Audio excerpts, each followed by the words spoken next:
Ladies and gentlemen, please rise. And now to honor America, please join in the singing of our national anthem. Representing the three-time Stanley Cup champion New Jersey Devils, Arlette.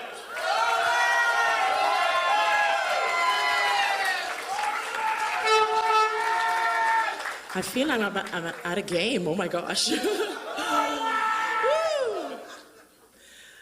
Oh, say, can you see by the dawn's early light what so proudly we hailed at the twilight's last gleaming, whose broad stripes and bright stars through the perilous fight o'er the ramparts we watched were so gallantly streaming, and the rocket's red glare, the bombs bursting in air, gave proof through the night that our flag was still there.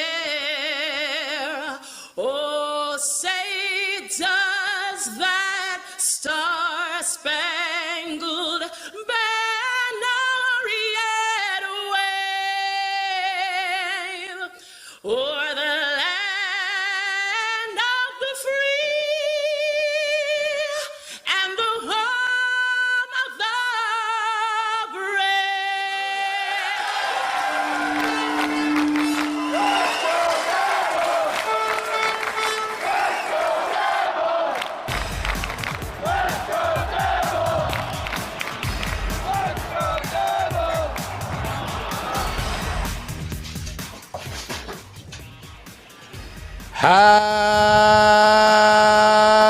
Happy Devils Sunday.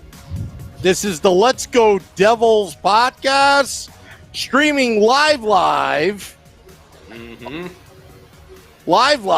because we had some technical difficulties before. That's what happens when you do things live. It's not perfect. I am your host, Sam Wu, here with Beer Baron, Shorts Guy, and Scotty from SiriusXM Liquid Metal with the internal microphone instead of his real mic. But we'll just pretend like yeah.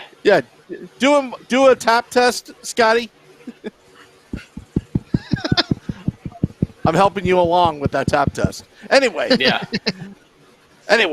all powered by Nova Product Design on Primetime Radio Network. The Let's Go Devils podcast, 80,000 downloads and counting as the podcast continues. This is episode 57, season 3. I'm getting all reverse, titled In Our Best Interest. Guys, take it away. All right, boys, what's going on? Hey, we got hockey back, huh? Not much. Yeah, got some hockey going on. Apologies for the delay there. Yeah, I'm keeping my mic for aesthetic purposes, but really it's not working right now. Don't know what's going on there. Yeah, just kind of stopped to. It was working 2 days ago, and now today all of a sudden it's not working. So that's a nice surprise. Your mic is working as well as the Rangers did yesterday. Oh, shots across the bow. Wow. And your mic is working as well as Nashville played today. That was terrible. Yes. Oh my god. Oh my god. Wait, yeah, I want just seeing John Hines like on the bench and stuff like that. But yeah. That dumb look. I want to ask. He is back, guys. I want to ask our good friend Jersey Joe. First of all, what's up to everybody out there and Facebook and Twitter, Twitch, everybody? I want to ask Joe Stanislaw, Jersey Joe, our good friend. He said, "Yo, how about John Chichka being linked to the New Jersey Devils, eh?" So that was the guy that got fired. That was the GM from the Arizona Coyotes that just got fired. Where last week we talked about how Ray Shero showed up to his house and told him to resign. So what is the story about that? Because I missed it. So Yeah. So what is that? Truth be told, really- I did not. Yeah. I did not take the time to read into it. Yeah. I saw the headlines that there was some.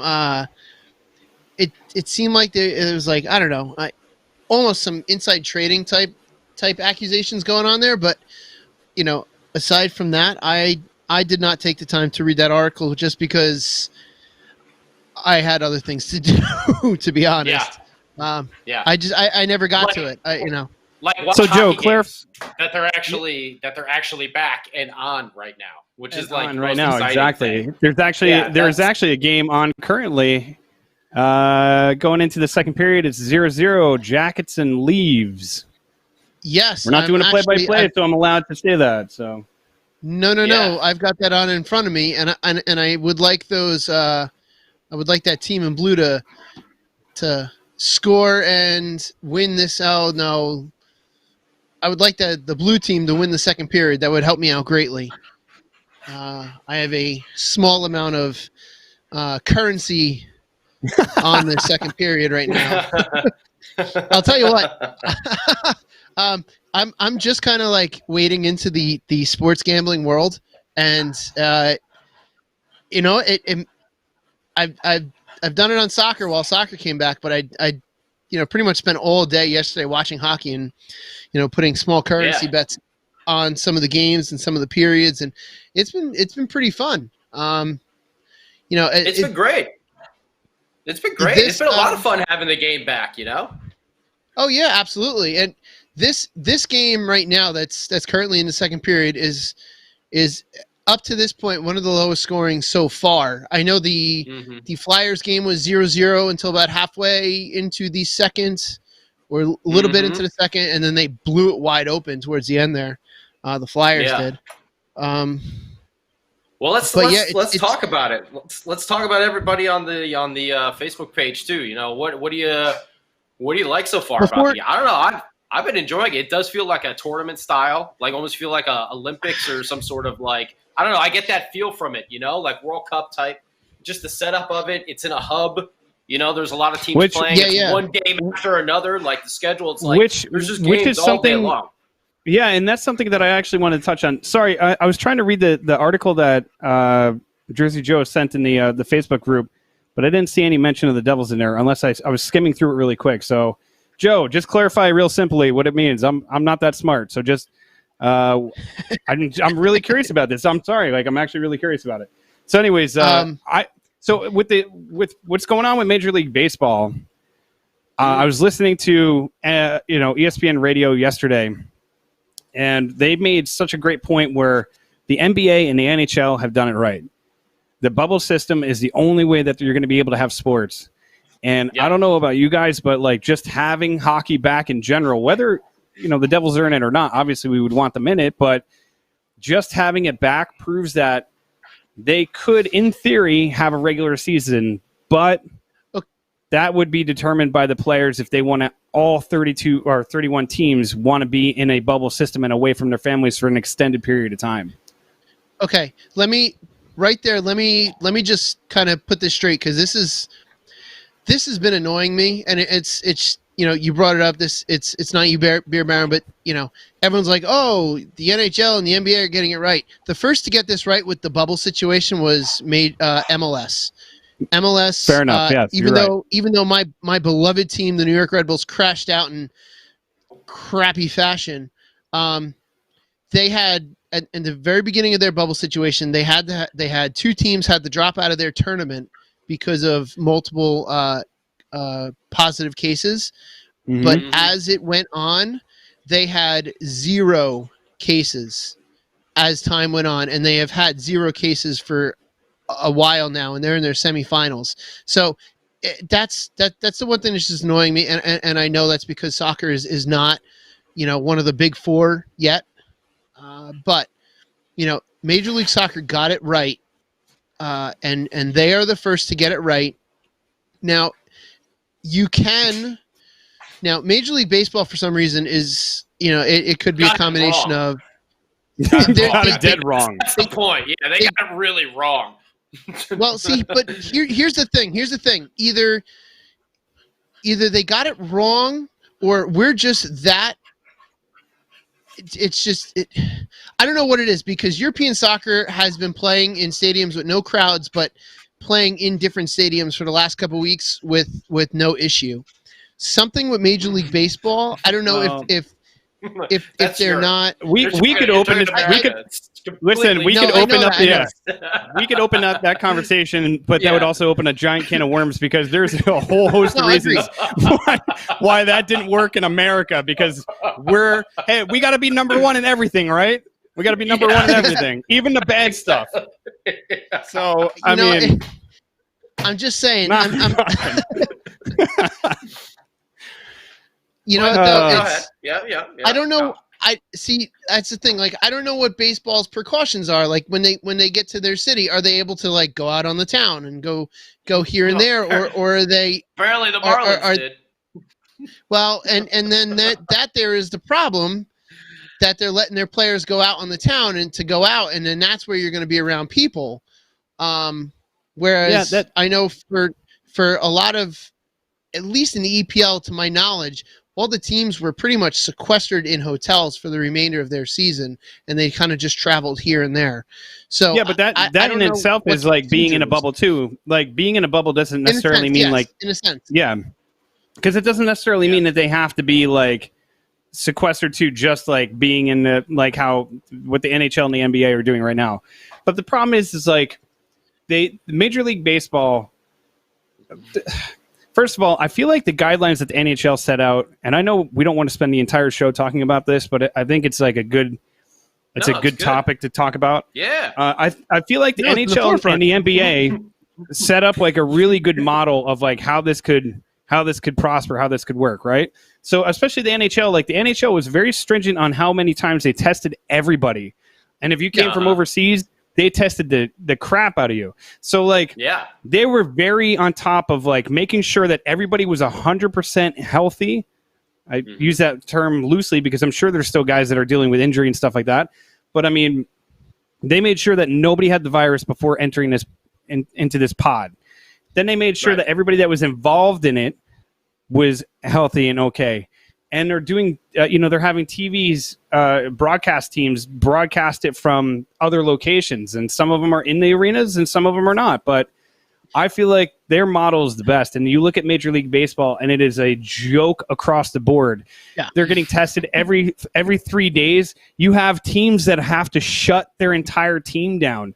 Like the way they structured it from the very beginning was an absolute joke. Yeah. Anyways, it was bad. Well, let's talk about hockey though. Let's yes. Let's let's continue with hockey. Let's go with what we like. MLS, NHL, NBA definitely got it right. Yes, they did. Baseball is lagging behind there, so hopefully they can learn something. But everything with hockey, I don't know. I like it. Everything just being on all day long. For me out here on the West Coast, those games start at 9 a.m. and they go to like all night. And on the East Coast, that Canucks game tonight is going to be, NHL after dark. That's some cool stuff. 10:30. That's fine. That's fine. Yeah, I know. I think it's cool. I love having that stretch like all day long. It's like a thing with like college football too on like a Saturday. It's out here on the West Coast. It's the best. It's the best when it's just all day. Yeah, and it just goes forever, like the entire day.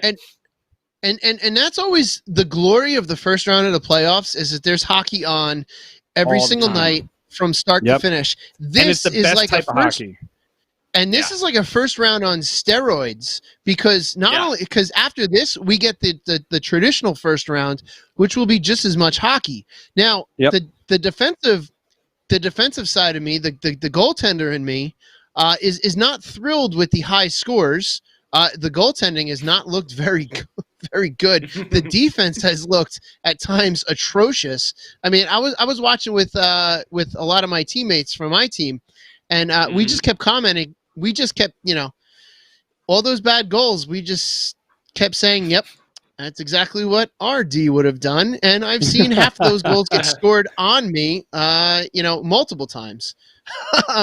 We just kept making that kind of comment, like, that's kind of like our inside team joke.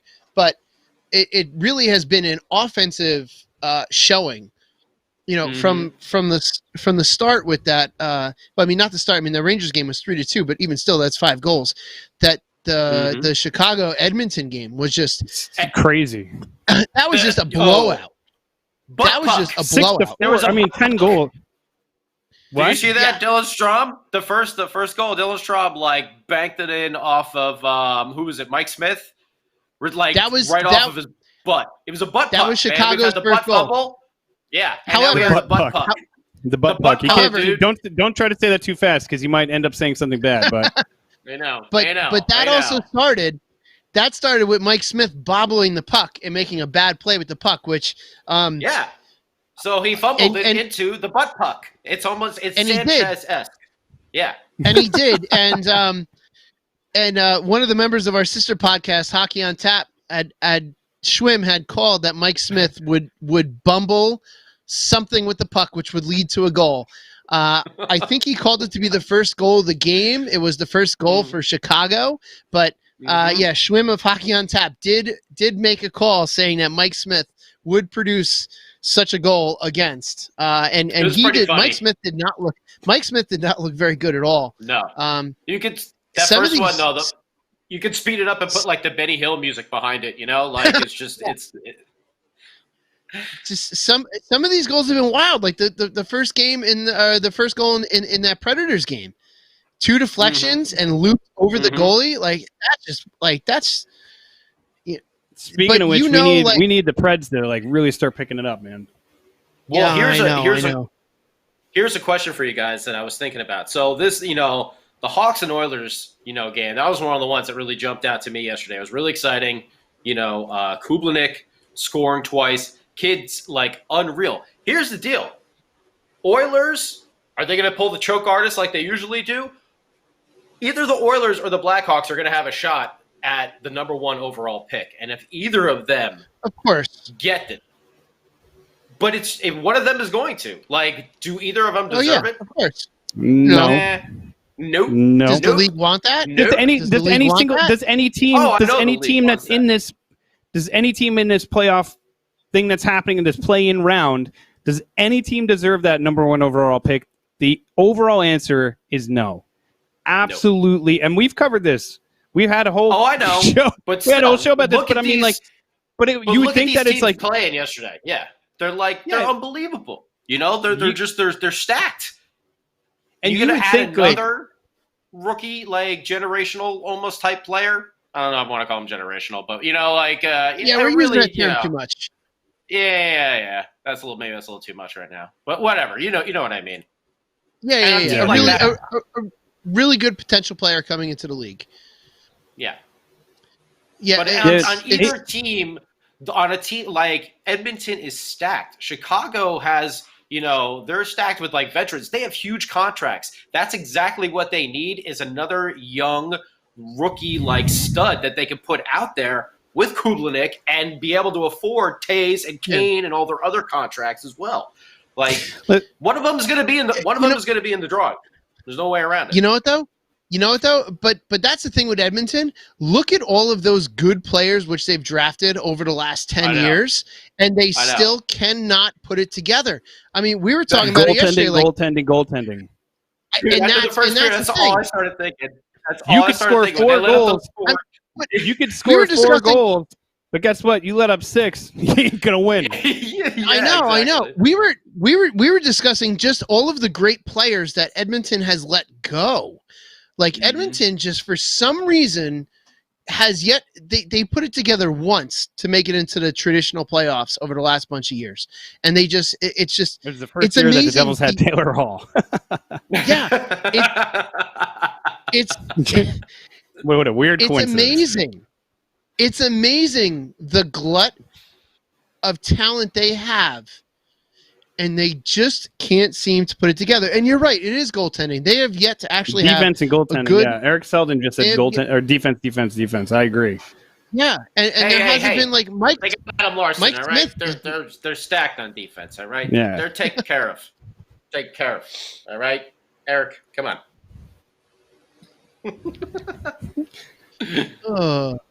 I'm just messing around, Eric. I love you.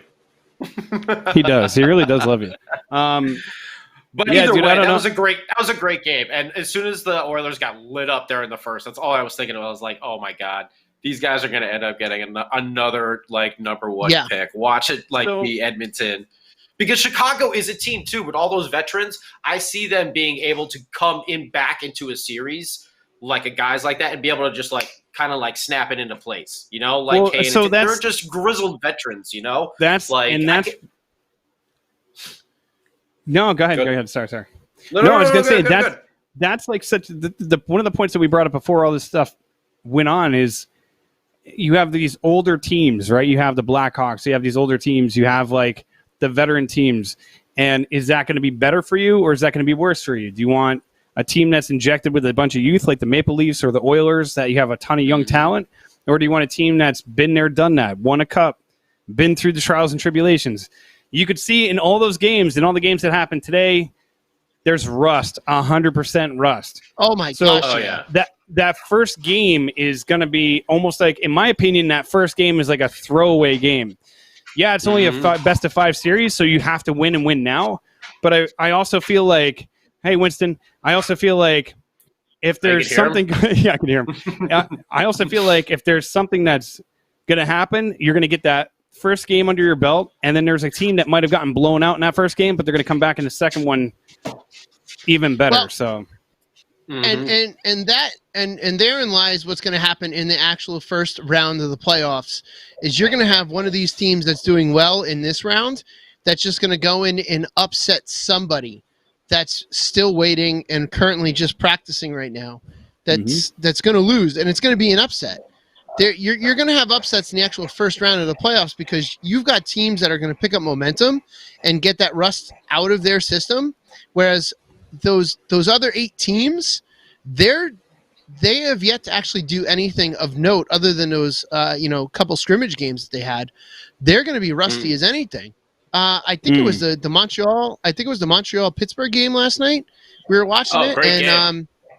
It was a great game. 2 penalty shots, it was either, right? That was the 2 I penalty shots. I know. Yeah, and one in overtime. One in overtime. Yeah. It was either that game or the first game. I can't remember which game it was, but the passing was just atrocious. Like, if you just watched what they were doing, like, it was atrocious. Like, they were passing in front and they were passing behind. Like, it was no tape-to-tape passes that should be. And that's where these – I want to say that these play-in teams are having the advantage right now. Now, whether that can last all the way through and they don't burn out, getting towards, a conference conditioning, final. Yeah, conditioning is huge. Yeah. You're also in the middle. I know it's like, are they going to let? If a team wins from this play-in round, I think that's not out of the question. But I can also see a team from this play-in round getting to something like a conference or a Stanley Cup final and just running out of steam because they're shot from all the hockey in the short amount of time. Especially if you get a really crafty team like Boston, and Boston makes their way through. They looked awful today. Yeah, they looked terrible today. They were like sleepwalking. Yeah, but this game today doesn't mean anything for them. Do you know what I mean? Yeah. So, am I going to go out there and put forth my best effort in a game that doesn't mean anything? No, I'm just going to kind of work out some of the rust and get it. I put forth my best effort? I think not. I highly doubt that. How dare you? Yeah. But no, I feel like you get a team like the Bruins who, they didn't have a good game, but at the same time, it doesn't mean anything. So they have time to like work those kinks out. Once they work those kinks out, they're a good team. They're a really solid team. Yeah. So could I see a team like that, like pushing through and kind of like really, making an impact later on where they meet one of these play-in teams and like you said, it's going to be so easy for one of these teams to like burn through all their energy, burn through all their stuff in that play-in round, and then in the first round, and then the second. There's so much hockey that they have to play in such a short amount of time that it could turn a tide, and I don't know. I want to bring up this. I like it though. I love it that like this whole week is like all week long. I'm gonna be able to just like have my tea because I work. I'm in this. I'm working from home, so for me, like I could just put the TV on and have like hockey on in the background all day long while I'm working. I'm like, sign me up for that. Like that's cool. So I'm excited for that schedule. It is going to be tough on the guys, though. But I think like you can kind of get into a routine like that too. Well, like day off, back, day off, back, day off, back. You know. Yep. Yeah, and here's another good point too that I was listening to the radio and they brought it up the other day is, you have teams where you feed off of the crowd. I don't care what anybody says, like, and players will admit that. Definitely. Like you get an energy boost from just being at home. Like you're not, I think Eric Selden in the Facebook group just said it's not like you're playing for home ice, which is 100% true. This is the most neutral. This is the most neutral you could possibly be.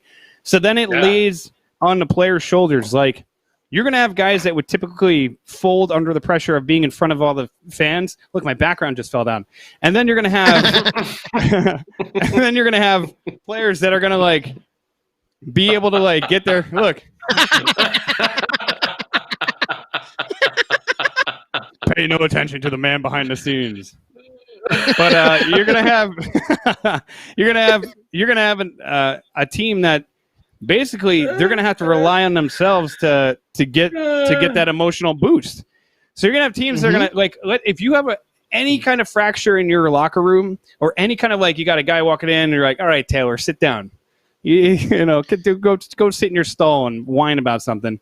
And you have that fracture in the locker room, they're not going to be as prepared, in my opinion, as a team that's completely cohesively together. I'm going to go fix my background. Hold on. And still listening now. And that's why I made the pick. The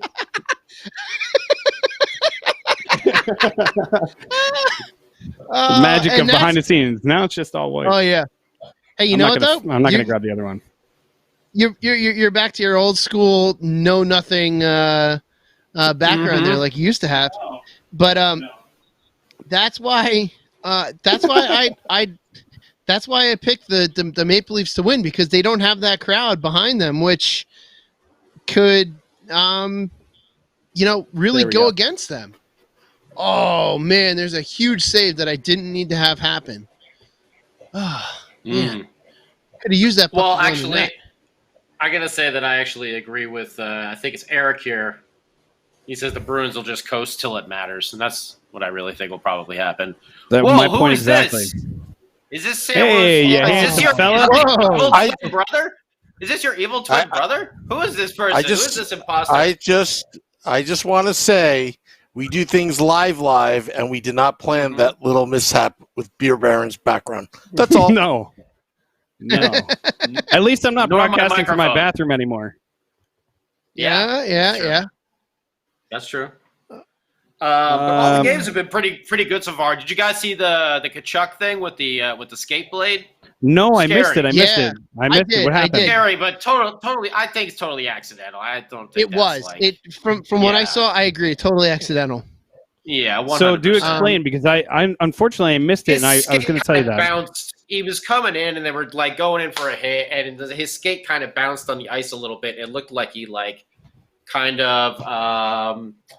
Who was it? It was Laine got hurt later in the first period, I think. Second period, I think. Who was got hurt? I can't remember who. I can't remember who it was, but it was Kachuk. Yeah, I saw it, but I don't remember who it is. Yeah, the Kachuk came in, and it's like his skate, like when they were stopping, it just kind of bounced a little bit and came up and looked like it. I don't know if that's exactly what happened, or if his knee just got really. Or his knee just got really twisted, like when he got hit. Yeah, I don't know, It was the only real good angle on the TV was really wasn't a good one to see the actual injury itself occur, but I know that there was a fight Keith Kachuk had, Kachuk had to. He came out of retirement and started fighting people. Yeah. Start belting on people on the ice. Yeah. He had his Ric Flair robe on, came out and down the stairs, woo! Yeah, and this is why I tell my kids in the beginning of the year, if don't be offended if I can't remember your name, because I can't remember anyone's name. I agree, 100%. A lot of hey yous and buddies. And if I remember your name after day one, it's probably not good. Anyway, anyway, Kachuk had to he had to step up the fight after that, which is kind of something you would expect to happen. and he won that fight pretty good. But it's one of those things. It didn't look like it was anything that was intentional. It kind of just looked. It was just an awkward play, and there were a couple of them over the course of yesterday. It's one of those things that sometimes it sucks to be on the receiving end of that, and I've been there. But it's one of those things that just kind of happens in the game because of the boards. You know, there's no out of bounds like in every other sport. Every other sport you get the luxury of the out of bounds and you can sort of escape it, but not here. It's a pretty solid wall. The Flames steamrolled them. They just pulverized the Jets. Yeah. So the Jets looked lost for most of the night. And that's the thing is going into this, I know we made our predictions of who we thought was going to win each round and all that kind of stuff, or at least this first playing round. But it should have went with Calgary. Should have went with Calgary. Should have went with a couple different people. I think right now I'm not looking too hot. We'll have to check in on that in a little bit. But yeah, I got it. I got it right here. Oh God. Oh Lord. Oh, boy. It's only one game though. It's only one game. Only on. one game. Guess who picked Calgary? You. Oh, you did. Yeah. What is two thumbs? What is two thumbs and pick Calgary? This guy. Yeah. Anyway, Yeah. It's all here on the pad, written down. I know. Noted for everyone. I got a to few see. of them right. Let's see. So far, I mean, we picked series, not games. But No. We picked series. Johnny And Hines. Oh, go ahead. So far, the only one who got the Carolina Rangers, or the only one who's leading that Carolina Rangers series is Sam. Mm-hmm. I know it's way too early to be looking at these, but it is only a 5-game series, so they're going to end a lot quicker than normal. We are all leading in the Islanders. I did select Montreal, as did you, Beer Baron. Yes, sir. I love Pittsburgh. That was a good game. Yes. That was a good game all around. It was just a lot of fun. That game won me some solid American currency. I will say that. Hey. Once we finish this, we got to go over your gambling because I want to learn I'm always confused with the over and the under, and so let's go through this and then we got to plus talk 100, about plus 3,000. I don't understand it. And all you gamblers out there, Benji, I'm still learning. I am still learning, and I am currently watching myself lose $5 right now. I don't gamble a lot, but I'm currently losing some currency. I've got 30 seconds before I lose more currency on this game. But yeah, we can discuss that if you want. Let's keep going here. So where are we at? All right, with our picks.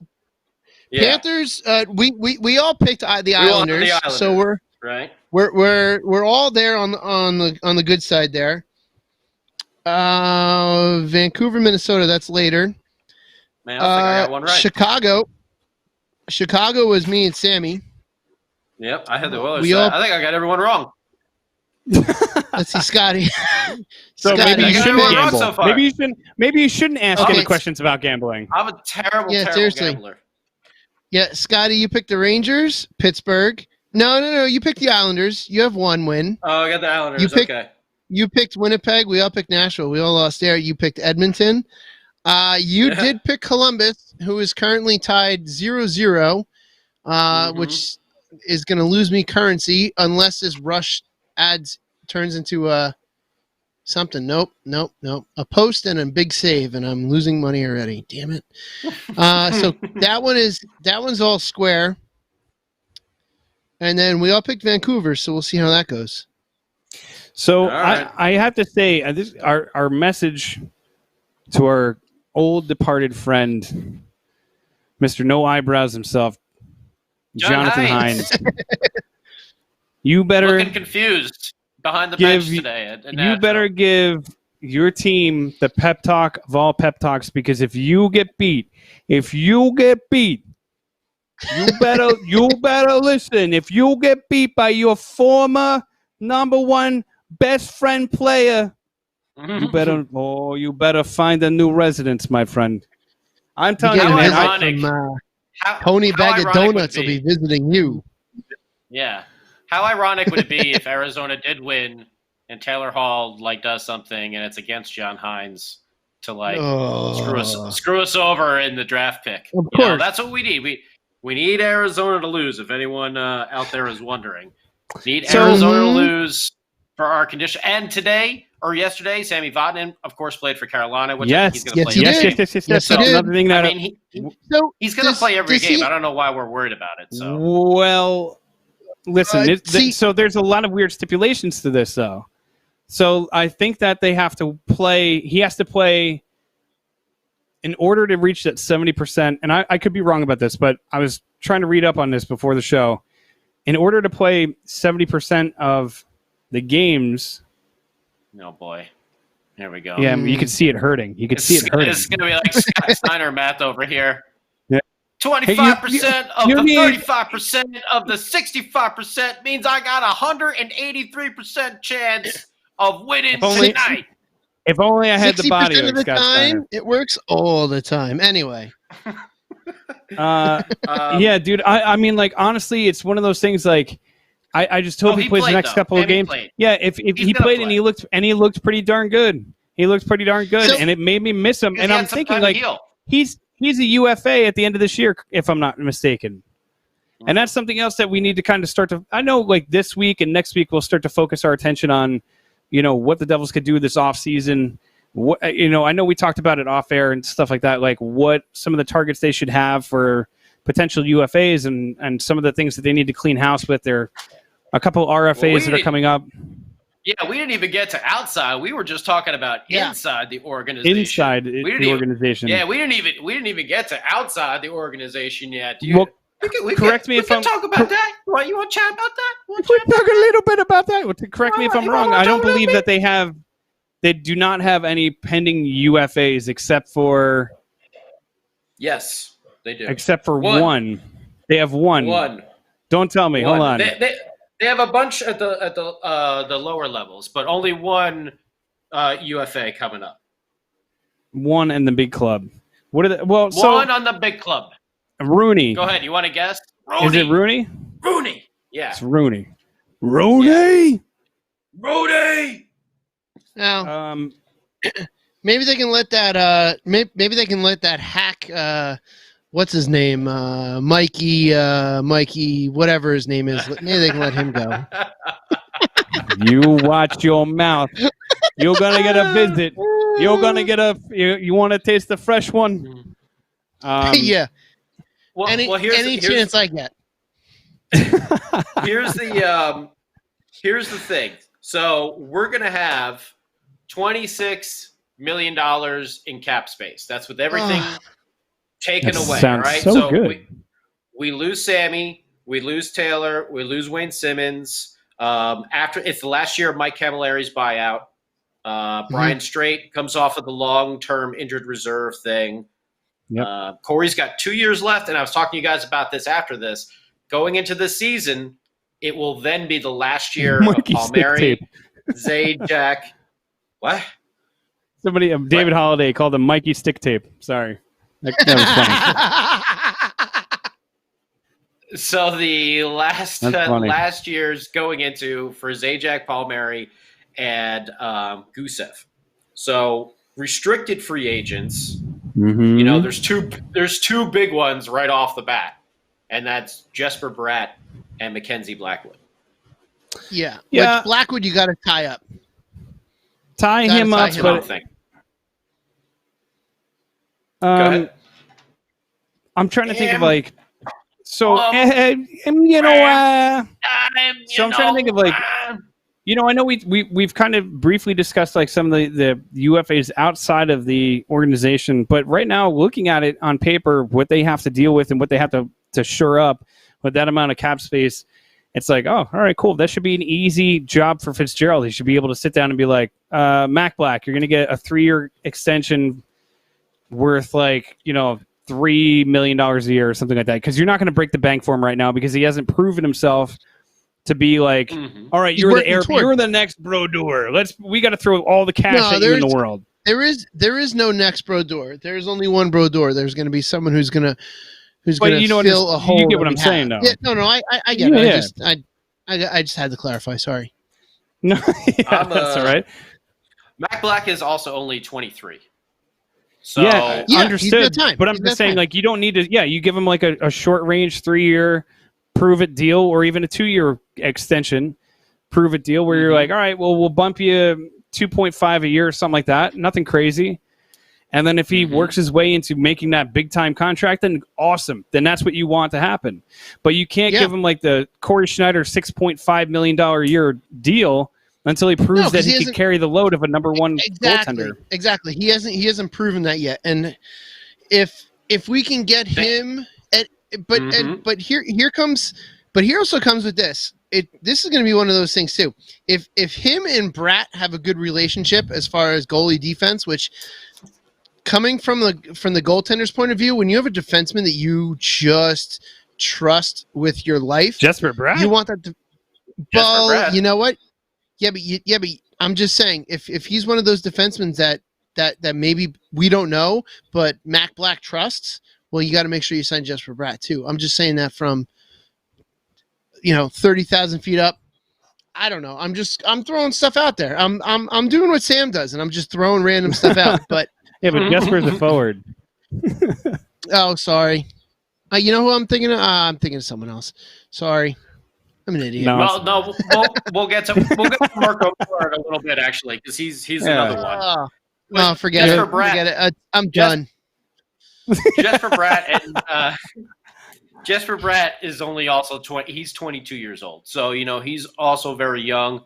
I mean, I think he is, and at the end of the year, he really started to turn it up. It was like as soon as Taylor Hall was gone. Oh. There was that void that was filled by Nico Hischier really stepped up, in my opinion. Jesper Bratt really stepped up, especially towards the second part of that of the season last year, and started to show some real flashes of, damn, this kid's got talent, and I feel like he's somebody that we could stick with. I don't know. I kind of like, you might have said this, Scotty, but you also have Gusev is in his last year of his deal. Mm-hmm. And then he's earned something. Gusev, Palms, and Zajac. The following year, we have a ton of cap space. But David, can I say David something? Holiday is yeah. Can I say something? You were saying Bratt, and for some reason my mind is thinking Butcher. For some reason. Oh yeah. Yeah. So you're saying Bratt, my mind's thinking Butcher. I'm sorry. I spent all day reading the writings of Josiah Quincy Jr. in Boston in the 1770s. My brain is fried. I'm fried.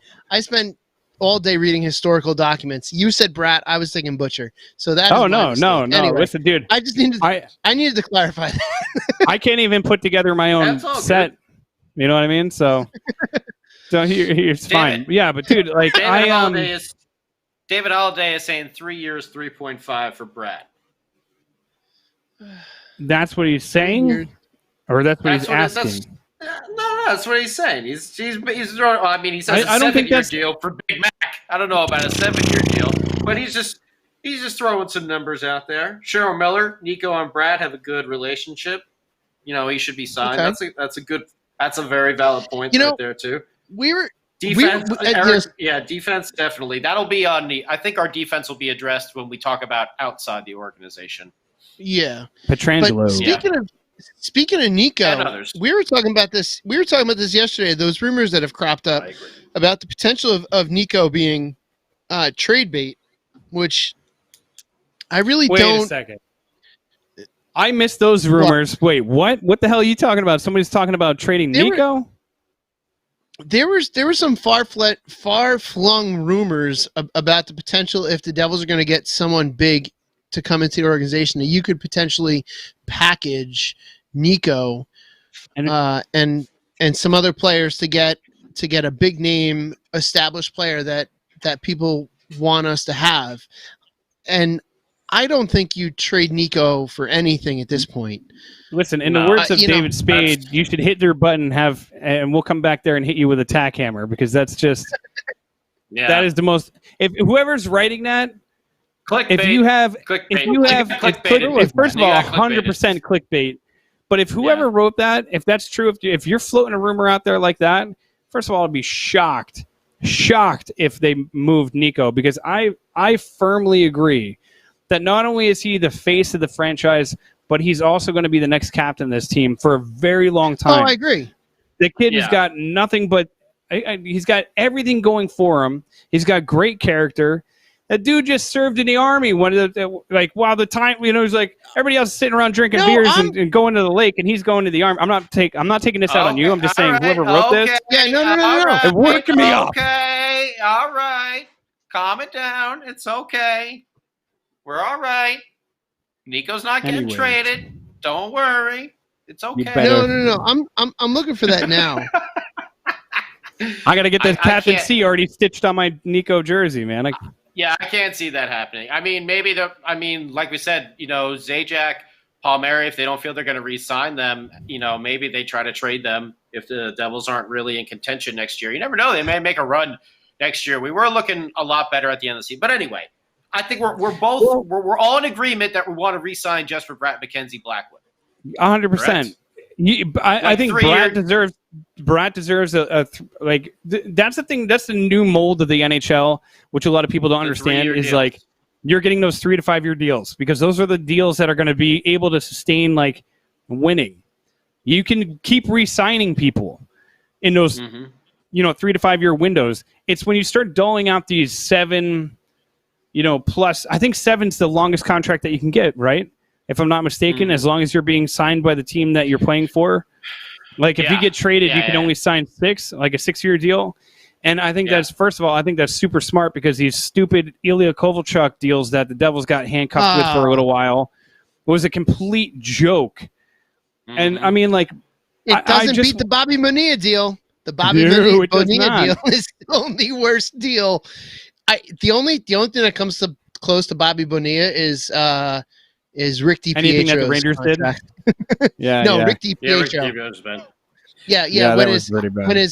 When his former roommate turns into the GM and signs it for $1 bazillion. Anyway. Yeah.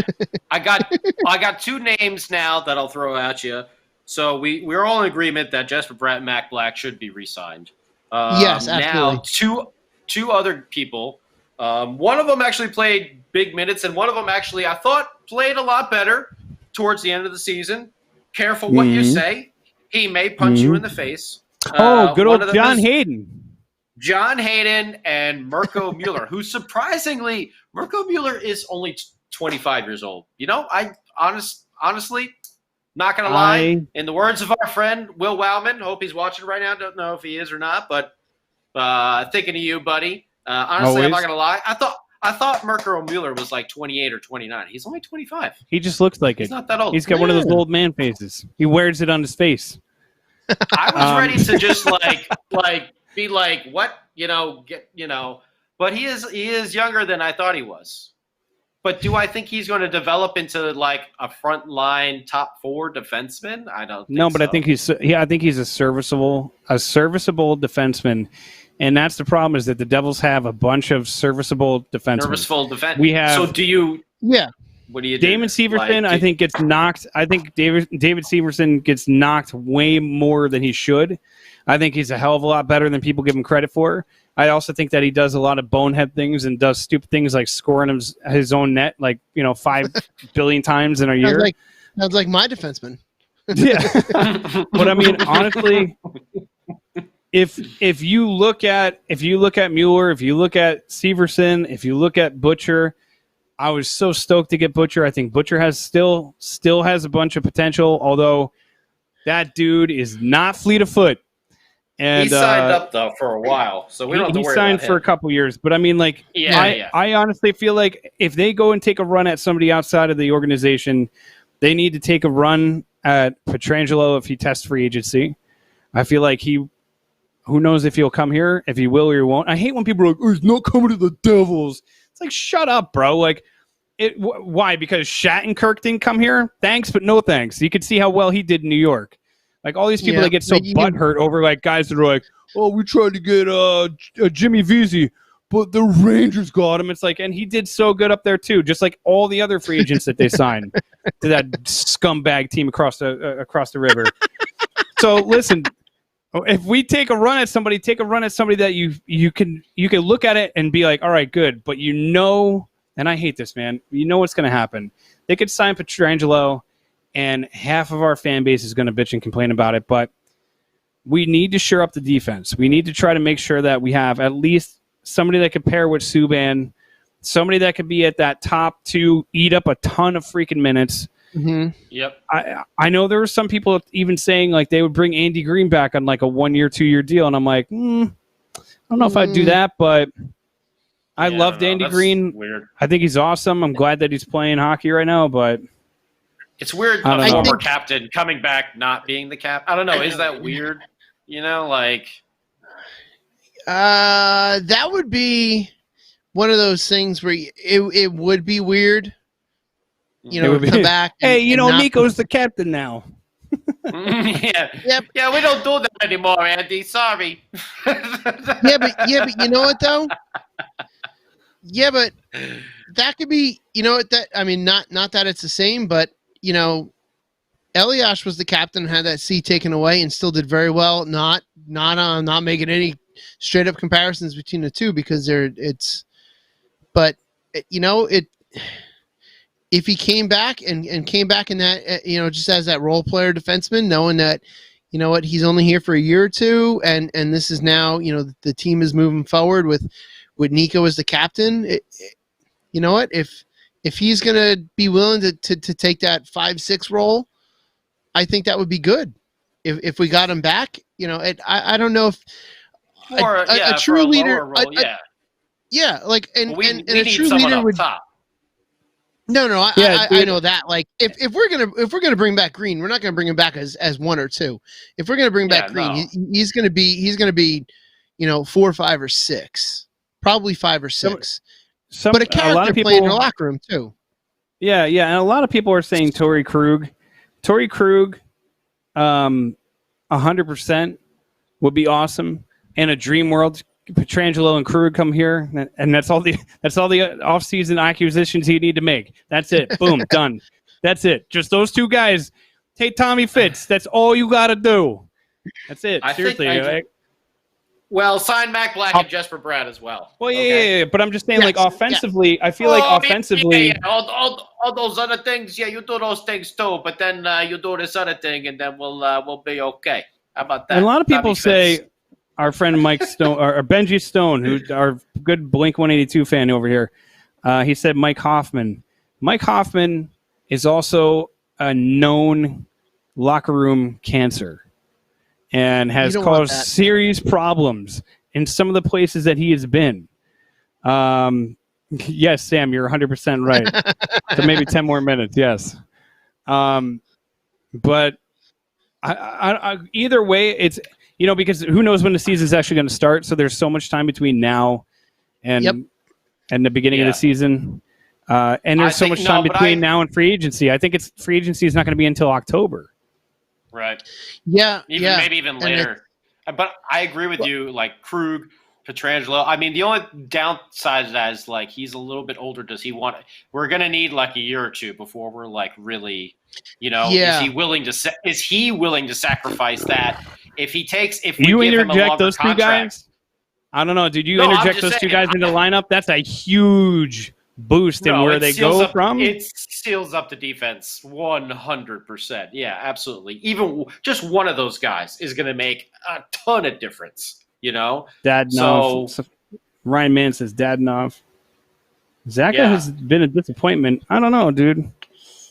Yeah, he's not producing like a top 6 point. Listen, he's a top 6 pick, and everybody's like, he better produce, and everybody's projecting him to put up a ton of numbers. He's developing into a very solid 2-way forward. He is a 3rd-line center that you need. He's a guy that's going to go out there like a Travis Zajac that used to do, to go out there, eat a ton of minutes on the PK, eat a ton of minutes on some really, crunch time situations, put him in those. Go ahead, I see you. Well, I'm just going to say, to be fair. I see you tuning up for something. Well, I'm just going to say, to be fair, when Travis Zajac was his age, he was, doing top-line minutes. He wasn't doing third-line minutes. Understood, but you also, but Travis Zajac didn't have Nico Hischier ahead of him. Well, no, I know, but I mean, He was No, doing you can top line do- minutes. I think Zaga is still developing. I think we're very anxious for him. That was a big draft. That was a huge pick. He's a big guy, but he doesn't play like that. He plays more finesse. We look at him and we think he's going to be like a big bruiser type that where he's just knocking people around, and that's not really his game, you know. But I really feel like he was actually starting to find something. You know, I believe he was pairing with Gusev for a little bit, and he seemed to be starting Blue to get Jackets like. are winning. Yeah, the BJ's winning. I did not. I put no currency on this period at all, and I'm okay with that right now.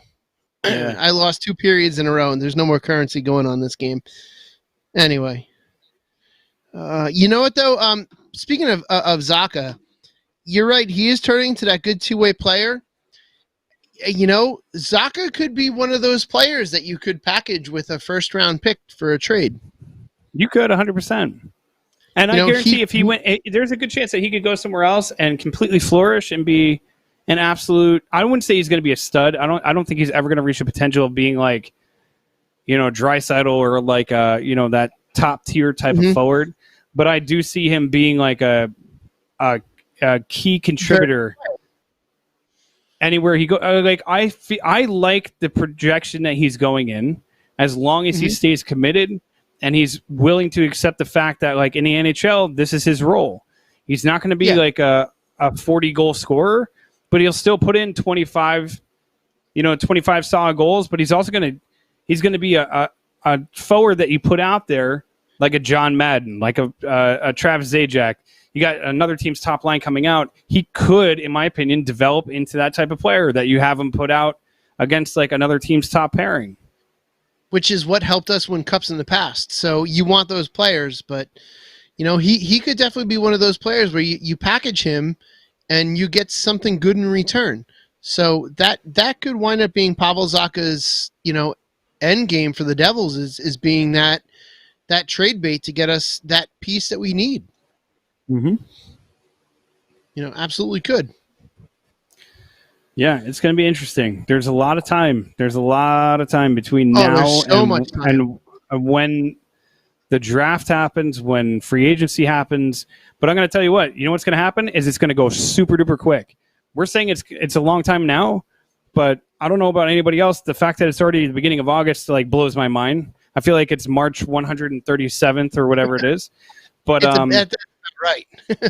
yeah.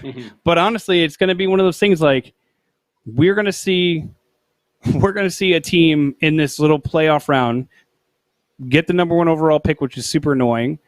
We're going to see a lot of movement. I feel like during that draft, there's going to be, don't be shocked. And God, please let us get those 3 first-round picks so we can make some moves. Phenomenal. Because I feel like if we get all 3 of these picks, that draft is going to be, oh man, that's going to be a fun draft to watch. Because I wouldn't be shocked to see Fitzgerald try to make like a major move in that first round. I don't know. I'm saying don't trade him for Laine. I'm just saying like don't trade it. Wait until he's a free agent. It's going to be in a year. Then try to sign him. We're gonna have a better year next year, and we're gonna be a more attractive team at the end of the year for people to come and say, we're not gonna have. We just can't have all the things that went wrong this past year. It can't. It's like impossible for it to happen again twice in a row. All those things that went wrong. Are you kidding me? Like we had so many things just go kaput on us. Like dude, from knock the on first wood. game, Knock on wood or cross yourself right now.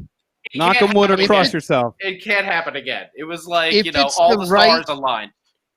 Oh, that was a bad call. If it's the right trade, you make the trade with those I'm picks. saying You know what If I'd it's say? the right trade. I'm saying not for him. Wait till he's a free agent. We'll be a better team. No, not for him. next I'm just year. saying in general. Oh, for general, I don't know. I'm saying stick with the picks. If we get all 3, that's what I'm saying. Maybe I'm too conservative. But if I don't know. if the You're right the trade gambler. comes along, if You the got right no trade comes plan. along, Hold 'em. yes. If the right trade comes along, yes, you make that trade. You know, if we have all 3 picks, you know what? We're in a really good position to say, hey, what do you got? You know, we're in a good position to do that. And you've got a couple players that are, I don't want to say are expendable, but Pavel Zacha is one of them where you can say, listen, first round pick, top 10, and Pavel Zacha for player X. Whoever. If somebody calls. Pavel Zacha Sam. the number one. You got it. Johnny, pack your bags. You're out of here. You're going back home to New Jersey. What do you got to say, Sam? Who's Guys, this? Who are you? who Who are you with the glasses? I don't know. Who is this? It's Sam Wu. He's back. I'm back. Your evil twin brother was here before. Yeah, I heard he was saying something live or something like that. I have no idea. Yeah. But this is going to top it all. The best player in the draft is going to be that third round pick we get from Carolina, the sleeper in the draft. And he's I'll take it. He's going to be the next Martin St. Louis. Yeah, he's just going to be the guy, the steal of the draft. Tom Fitzgerald, shrewd guy he was with that 70% games and all that. And Sammy Vatanen gets it done for us. And then the Rangers, they don't win that lottery, and their draft Rangers. Only Hugh Jessamine. What are the odds? What's the over under on that? Hugh Can I put some money on it? I don't know, but I'm Billy 5-1 with my predictions. So far, Sam. So far. I'm 1-5. I'm 1-5. So, well, I'm going to copy you from now on, Sam Wu. Well, hold on. Sam Wu currently is leading all of us because he picked the BJs, and they are currently winning with 13:20 left in the third. The BJs are up right now. Oh, I picked the Blue Jackets too. All right, making a comeback. I'm like the Mets. I thought I'm like the Mets. Already out of it already. Oh. Why you gonna fold like a cheap lawn chair? Yeah, the Mets who were up 10-1 and lost 11-10. 8-2, and they lost 10 to 11. 11 to 10. I couldn't believe it. Awful. That was awful. Cespedes has the swine flu. Yeah, Cespedes. Yeah, if there was ever a Mets thing, it was the way Cespedes just didn't show up. And say, "Oh, I'm opting out after 10 games in, or less than that." By the way, just so everyone knows on record, for the Hockey on Tap guys, Hugh Jessamine is Billy Dean's favorite draft pick the Rangers ever made. So that's Billy Dean on the Hockey on Tap podcast. His favorite draft pick ever is Hugh Jessamine in 2003. You could ask him about it on tomorrow, Sam. That's the greatest draft class of all time, and the Rangers pick Hugh Jessamine. I didn't know Hugh Jackman played. You say huge specimen? Who? What? What did he make him in the NHL 99, or is like all of his attributes are 99? Huge specimen. That sounds like a name that like Bart and Lisa would call Mo on. Like, hey, is there a huge specimen? I'm looking for you. Yeah. Hugh, last name Jass. We're just Beer Baron. We're just milking the clock right now, so you have to suffer in that. No kidding. I'm not wearing pants anymore. 30 more minutes. Are you wearing a paper bag? Oh my God. It's so hot. It's so hot in here. I had this, so I filled up this glass. It was ice water, and I showed it to Sam. I brought it out here. I put it down. I went back inside. It was like half ice, half water. I came back out. It was all water. Water. That's just telling you. It didn't take long. It didn't take long to melt. So I don't know. It's like I'm sitting on bubblegum right now. All right. Hey, lovely image. Hey, Sam. Put there. Thank you for that. Thank you for that picture. Hey, just letting you know it's 99 degrees.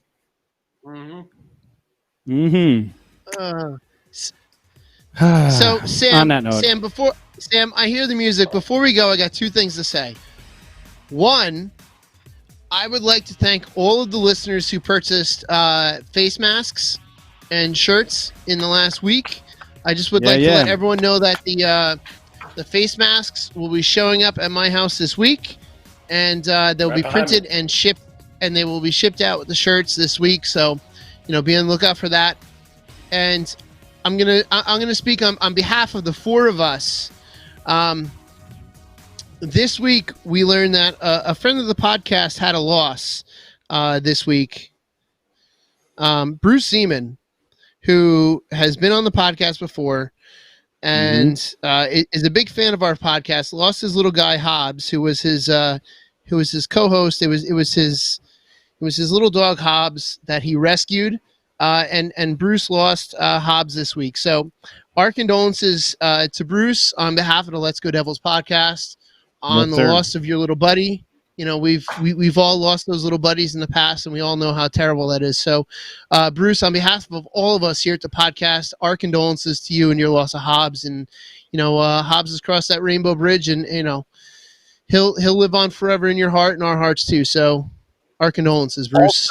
Also, I'd like to add, well said, Shorts Guy. I'd like to add, because of Bruce and Hobbs show, how many animals have been rescued through that show up in Vermont is incredible. The amount of money they raise. I mean, guys, it's hard raising money from sponsors, but Bruce goes out and raises money for these animals like no end, and Hobbs was such a big part of it. So it was really just a fascinating story when he told me about, what the show concept is. And we're in the business. He considers us colleagues. I'm like, wow, this podcast is legitimate? But, but yeah, well said, Shorts Guy. I'm glad you mentioned that. Also, I had to. He's a good friend of the podcast, and we all hate losing our little buddies like that. So, our condolences, Bruce. Yep. Also, we're in our new digs, our somewhat new studio right now. One thing that went wrong, because that's what I was doing behind the scenes. There's not enough space to record this, so the podcasts after the show, normally we drop it in, will be, you're going to have to wake up at 2 a.m. to get it, because I got to re-record the replay from somewhere else. Anyway, last words, guys? Just I'm excited to have hockey back. So Great. As soon as I'm just happy to have hockey back, and it's going to be great to see this round play out. I know it's going to go quick, but it's just crazy. It's fun. And last thing I do have to say is I thought it was going to be weird without the fans. I love the way that they tarped off everything. I think that looks so like clean and nice. And you after watching for a minute or two, you forget that there's no fans there. So I think it's awesome. I think it's cool. I think they're doing it right, and I hope that it continues. It kind of reminds me of the Florida Panthers game. Ooh. Shots across the bow. Shots across the bow. Ooh. Totally in agreement. I think it looks awesome. I love all the games on. I love it all day long. It's a great tournament feel. Looks like a tournament with the drops over there, the crowd murmur. I think they've done it phenomenal. And just want to say it's really nice to see our man Dano, enforcer of the Let's Go Devils podcast, on the NHL network there with the trimmed up beard. Still a little gray, but it's nice and trimmed up on him. So our man's looking good. Mm-hmm. Shorts Guy? I am happy to see hockey back. I am not happy that it's not a goaltender's affair, but don't worry, the goaltenders will have their day in this playoff round. I'm happy to see it back, and they're doing it right. The NHL seems to be getting it right now. So that's all. Yeah, and you know what? In spirit of what's been going on, we have our own sound effects. To all the Ranger fans listening in. Sorry, Jalen. Till next time, let's go Devils.